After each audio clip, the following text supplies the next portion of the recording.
नमस्कार. आता आपण आहोत कर्वेनगर हिंगणगाव कॉलनी प्रभाग क्रमांक 30 मध्ये आणि आपल्या सोबत विजयी उमेदवार आहेत स्वप्नील भाऊ दुधाने आणि त्यांच्या मातोश्री आतापर्यंत ज्यांनी या भागातली 2 टर्म सलग धुरा सांभाळी नगरसेवक पदाची अशा लक्ष्मी वहिनी दुधाने आपल्या सोबत आहेत. प्रथमतः भाऊ तुमचं अभिनंदन. काय सांगाल, काय भावना आहेत? तुमचा जोरदार गुलाल उधळून स्वागत झालंय. तुम्ही पांडुरंगाचं दर्शन घेतलं.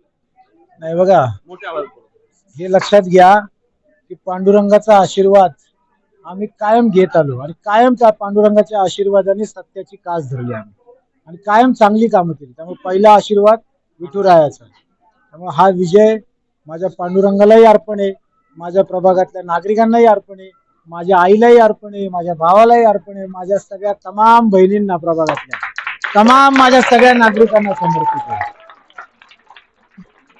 तुमचा आनंद ओसंडून जातोय. अटीतटीचा सामना होता.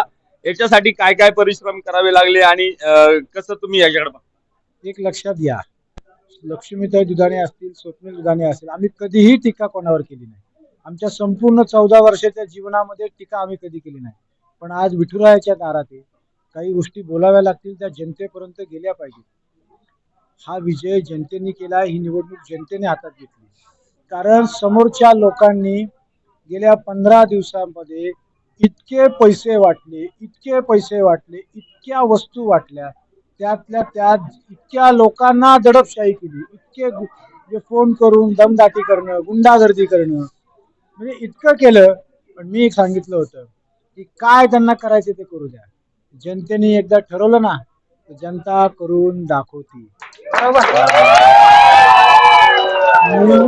हा विजय लक्ष्मी दुधाणेंचा नाही, हा विजय स्वप्नील दुधाणेंचा नाही, हा विजय समीर दुधाणेंचा नाही, हा विजय जनतेचा आहे. उद्या सकाळी 9 वाजता मी ऑफिसलाच बसणार. विजय झाल्यानंतर पहिल्या दिवशी कामाला सुरुवात होणार. आणि मी तुम्हाला सांगतो, या कर्वेनगर वारजे परिसरातील नागरिकांना अतिशय चांगल्या सुविधा कशा देता येईल, मग हे देण्यावरच जास्तीत जास्त भर दिला जाणार. एकूणच विकास कामांवर भर राहणारे तुम्ही डोळ्यात आनंदाश्रू आले. तुमच्या भावना, सगळ्या इच्छा तुमच्या पूर्ण झालेल्या आहेत. काय सांगाल, कसं बघताय, कसा आशीर्वाद द्याल?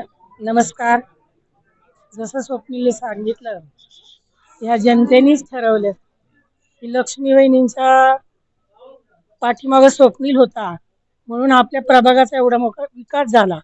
आणि लक्ष्मी वहिनी ठरवलं की आता स्वप्नीलच्या पाठीवर सगळ्यांनी राहायचं आणि तुम्ही सर्व जनता राहिली आणि त्याला आजचा हा गुलाल तुम्ही सगळ्यांनी खेळला. हा सगळ्यात तुमचा आनंद आहे, माझा नसून जनतेचा आनंद आहे.